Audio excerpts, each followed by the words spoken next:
once and needed some help grading papers. You should have called me or something. My phone died. I told you that earlier. No, you didn't. Don't lie to me. I did, Mom, I swear. Can I go do my homework now? No.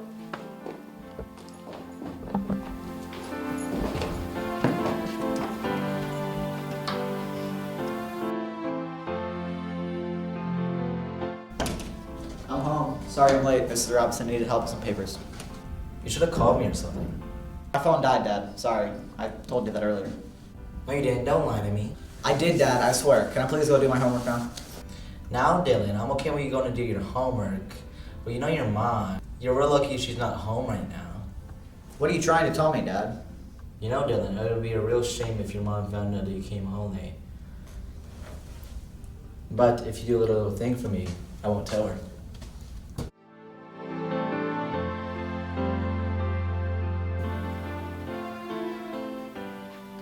I'm home. Sorry I was late. Miss Robinson needed help with some papers. You should have called me or something. My phone died. Nelly, I told you that earlier. No, you didn't. Don't lie to me. I did, Nelly. I swear, and I can't go do my homework now. No. You know, this is the first time your dad left me alone with you. There's a couple of things I'd like to say to you. You know, your dad has never looked at me the way he looks at you. You're the reason your mom's dead. You know, she couldn't stand the sight of seeing you. You're worthless.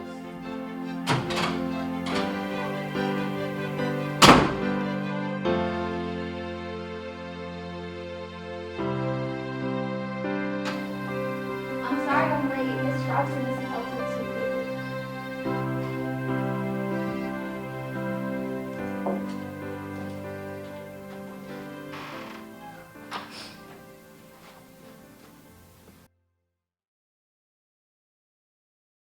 Hi, I am Lou, and I will be interviewing a victim that has been through rape abuse and child abuse. So can you tell us about what happened on that day? So what happened that day was this girl who I thought was my friend gave my address out to her ex-boyfriend. I gave my address to her so she could be a part of my 15th party court, so she could dance in my court. And then we got into an argument and she gave out my address to her ex-boyfriend. And he came to a party that we had at my house for my little sister. And I went to the car and he followed me there. I went to the car to get my necklace. And next thing I know, I have a thing over my mouth and he puts himself on me. And there's nothing I knew to get him off me. And then when he saw my dad turn on the car lights, he got dressed and drove off. We are here with Kimora. She is a victim of child abuse. Kimora, how old are you exactly when this situation occurred to you? I was 11 going on 12. What exactly happened to you? ¿Qué exactamente te pasó? My mom and my brothers were doing drugs, and as a result, when the system had found out, I went into foster care for 9 months. Did this affect your schooling or anything? Yeah, it did. I was failing most of my classes because I couldn't concentrate, and I had to go to a different school district, and it was a lot higher in academically, so it was harder.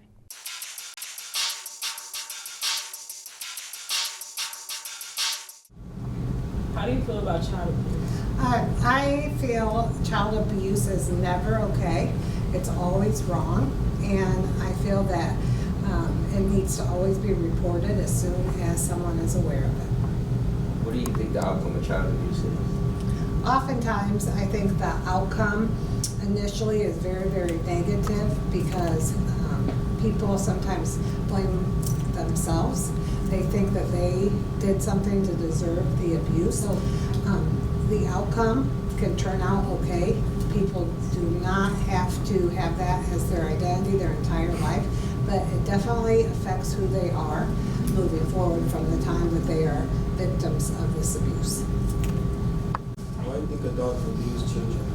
You know, sometimes, unfortunately, some adults abuse children because that is how they grew up. In other words, when they were children and something will go wrong, or they did something wrong, or a parent was having a bad day, they were the receivers of abuse themselves, and it becomes a cycle, a pattern. It's sad that it happens, and we always want to make sure that when we know of someone who is abusive, if we have a relationship, we want to really talk to them about getting help and counseling so that the abuse and those terrible negative patterns of behavior stop completely, because no one ever deserves to be abused, ever. How do you can prevent child abuse? I think there's only one way to really prevent it, and that is as individuals to make personal commitments and choices that we will not be abusers to anyone in our lives, whether that's a spouse or a child or a family member of any kind. I think that one other way is that we always have to speak up. It is not okay to remain silent when it comes to child abuse. So no matter what, we always have to get people help and talk to the proper authorities, counselors, anyone at all who we think could advocate and help these children with abuse. Why do you think the abused children don't speak up? You know, I think first and foremost, they're scared. They're scared if they speak up, the abuse will intensify. It will continue. They're afraid they'll get their parent in trouble. Sometimes they don't speak up because they self-blame. They say, I did this, I did something bad, I deserve this. Kids of abuse, it's hard for them to speak up. It's hard to say the words out loud. And they just need a supportive environment or a caring adult or a peer that they can trust.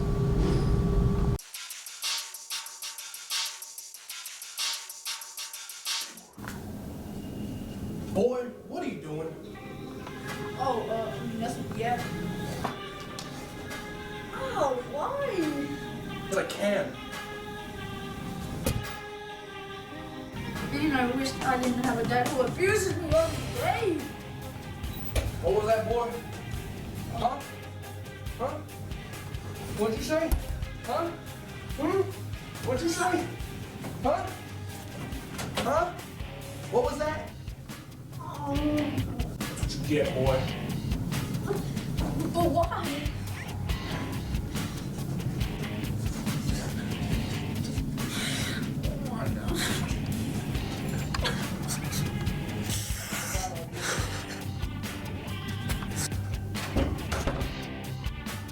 Gary, why did you fail your math test?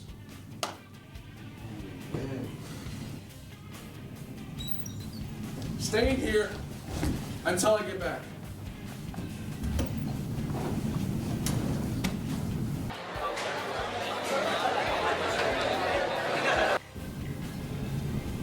What was I even thinking? Starting that food fight? Oh my god, I feel like an idiot. Either way, I'm gonna get disciplined.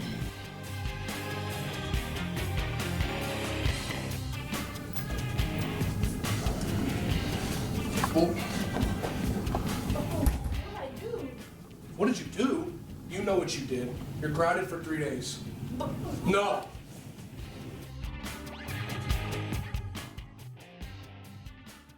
So, you're grounded? Pretty much, yeah. Why did you start the food fire? To tell you the truth, it's because I've been getting bullied at school. Why didn't you tell me or Dad this? Because, did you not see what Dad does to me? He doesn't even listen to me, duh. You experienced and witnessed what happened to me all day. I mean, yeah, you're right. He don't even listen to us. You know what? I'm tired of living this nightmare. I'm a snitch on Dad once and for all.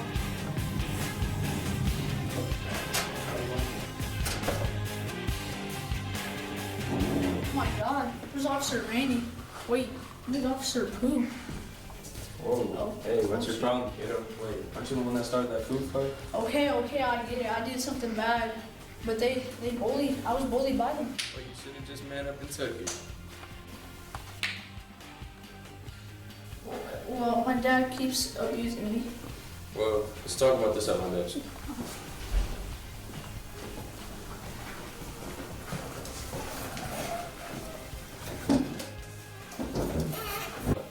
Come on, man, get serious. So, how does your father abuse you anyways? Well, first he slaps me, and then he picks me up by the neck. What? What are you doing? That's my dad. Step to the side, I'm trying to talk to your son about. Sir, me and my son have to go. This conversation is none of your business. I would like you to wait until we are done. Do you realize? We need to go now. Come on. Hey, buddy, don't touch me. Hey, don't touch my son. Officer, take this man away. I can see myself out. Get off of me. Get off. Come on.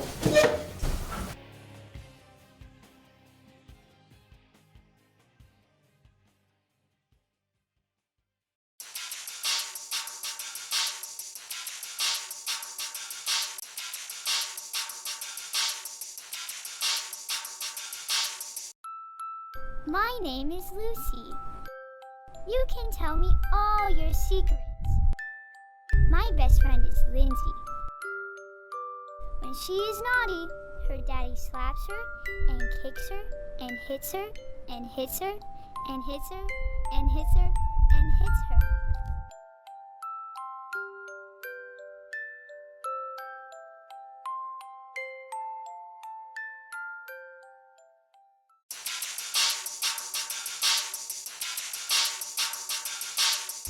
Hello, I'm Jesus. Today we have Mr. Heller, our guidance counselor, and today he's here to answer a few questions about child abuse. First question for you: have you dealt with cases of child abuse? Appreciate this time to speak with you guys. Have I dealt with information of child abuse? Yes, I have. I have unfortunately had to work with students who have been abused. Okay. And then how has abuse affected these kids mentally or emotionally? So any kind of abuse does affect a student mentally and emotionally. It doesn't always manifest itself the same way with every student. Sometimes it affects their academics. Sometimes it affects their academics in other ways. Maybe they're not sleeping well. Maybe they're not able to relate to other people well. So it affects the whole person. Okay. What are some causes of child abuse from what you've seen? Like causes of child abuse, lots of different kinds of child abuse. There's the physical abuse, emotional abuse, sexual abuse. So a lot of the causes, a lot of it are people within the family that are abusing children, and that's sometimes the saddest part. Yeah. Okay. What has child abuse led to in cases you've seen? What has child abuse led to? It's led to long-term difficulty of that student. Again, not only academically, and obviously in school we focus on the academics, and that's important. But as guidance counselors, a lot of times we're more interested in the overall development of the person and how they can adapt socially and still be a productive member of their community. And unfortunately, that also takes an impact on the student if they've been abused. That sometimes they have a hard time becoming a productive member of their community. Okay. What does happen to victims when they come out and tell their stories? So as a guidance counselor, if I have a victim come tell me that they've been abused, then there are certain protocols that I have to follow legally and ethically as a guidance counselor. I have to contact the proper authorities. A lot of times I have to contact the parents. And it's always in an effort to help that student. I know sometimes students, when they tell me these things, they don't necessarily want all that information out or want problems to happen in their family. But it's always for the student's betterment when we have to bring in other people. Okay. What happens to their abuses when they are accused, like their parents?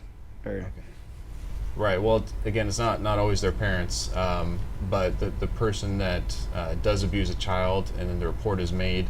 As guidance counselors and as school personnel, we don't investigate that. We report the incident and report the concern to the proper authorities, Department of Child Services, Fort Wayne Police Department, and they're the ones who investigate what's going on.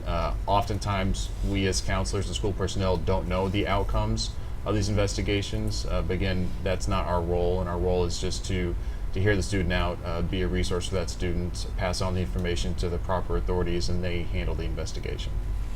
Okay. Is it of abuse or neglect? I'm sorry, what's the question? Of abuse or neglect, like that they were accused? Both. Neglect is a form of abuse, so sometimes that is reported. Okay. There's an opinion question for you. Okay. We know it's hard for victims to come out and tell their story. Each year we have Aaron's Law to tell us about child abuse. What do you think schools could do to help their victims of child abuse come out and tell their story? The only reason a student will come forward and tell that they've been abused is if they feel safe in doing so. So the number one thing that school staff and counselors can do is to build relationships with those students, let those students know that when they have to share information that is personal and private and scary at times, that the adult hearing them is somebody that cares for them, that will not judge them, that will know that it's not their fault that they've been the victim of the abuse, and that the information that they share with the adult will be handled confidentially and professionally. Okay. Well, thanks, Mr. Heller, for coming out and answering these questions. Thank you for having me.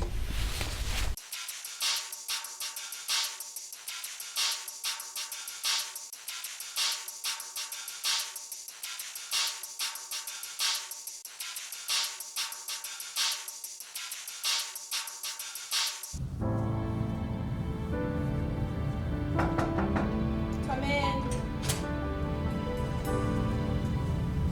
Hey, Miss Gibson. Hello, Atiana. What brings you to the office today? I have something personal going on at home that I needed to talk to you about. What's going on? My mom got a new shift and now she works from 10 to 7. And I've been staying with my uncle and he's been touching me. How long has this been going on for? About 6 weeks now. Have you told anyone about this? No, only you. Why haven't you told anyone? Because I'm afraid they're going to view me different. What made you work on I need to talk to somebody about it because it's getting worse. How does it affect your behavior? It makes it hard for me to trust people. Are you scared to go? Yeah, What happened to surgery? because I don't think she's going to believe me. Why don't you think she's gonna believe you? Because that's her brother and she loves him. Okay, go home and call me and I'll pick you up and tell me how to sleep. If you are going through any sexual abuse, please call 1-800-656-4674 or tell any trusted phone. Just know you are not alone.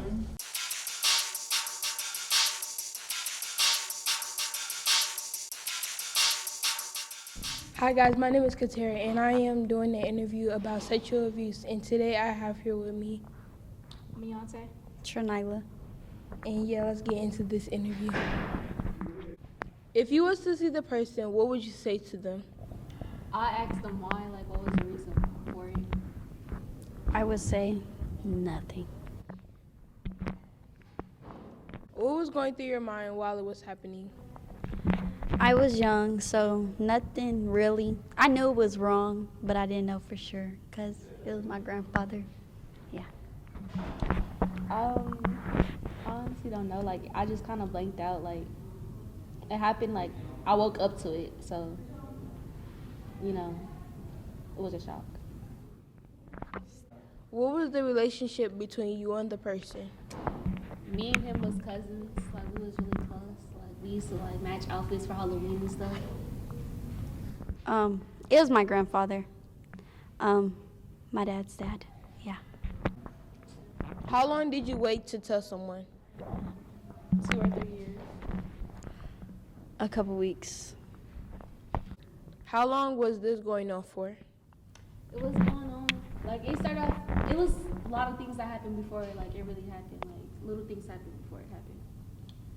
It happened multiple times.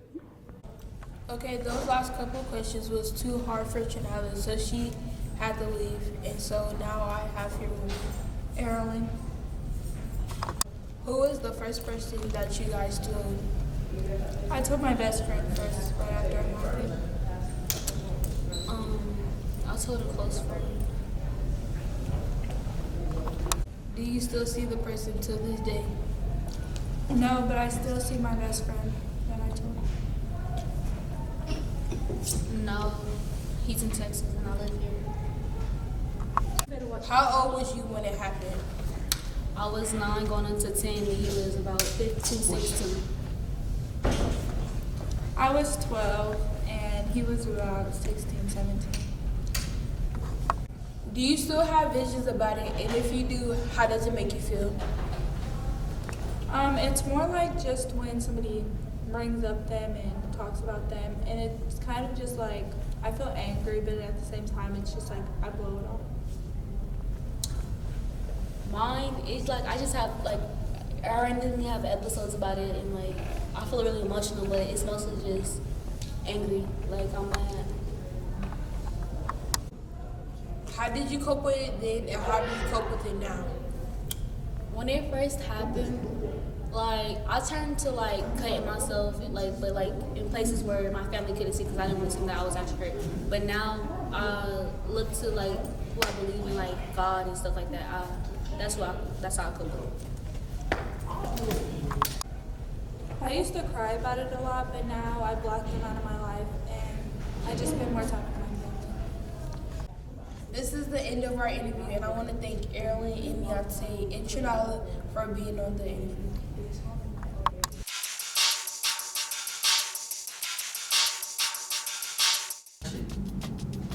Apúrale, que vas a llegar tarde a la escuela, Springy, apúrale.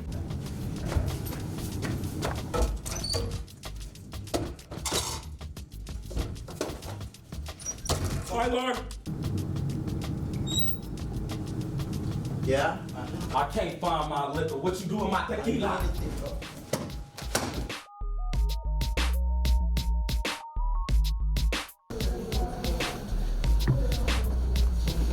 That's it.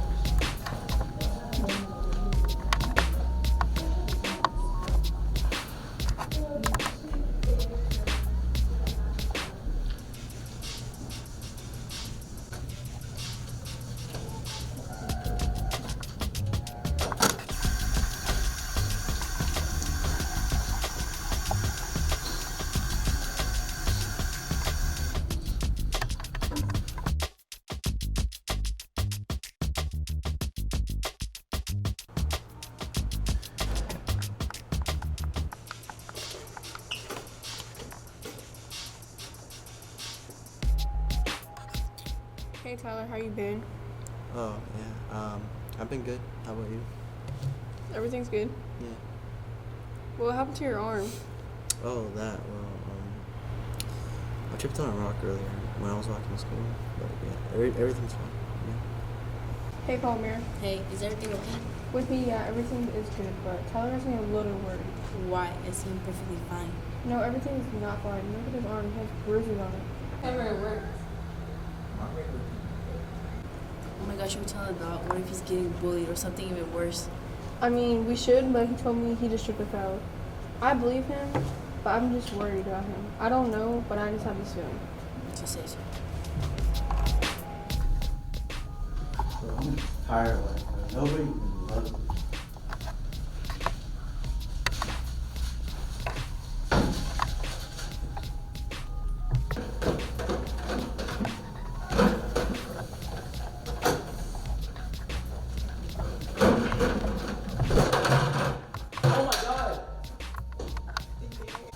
You okay? Sir. Hello? Help! Child abuse is not a joke, and if you're suffering, you should get help. Call the Child Abuse Prevention Center at 1-800-422-4453.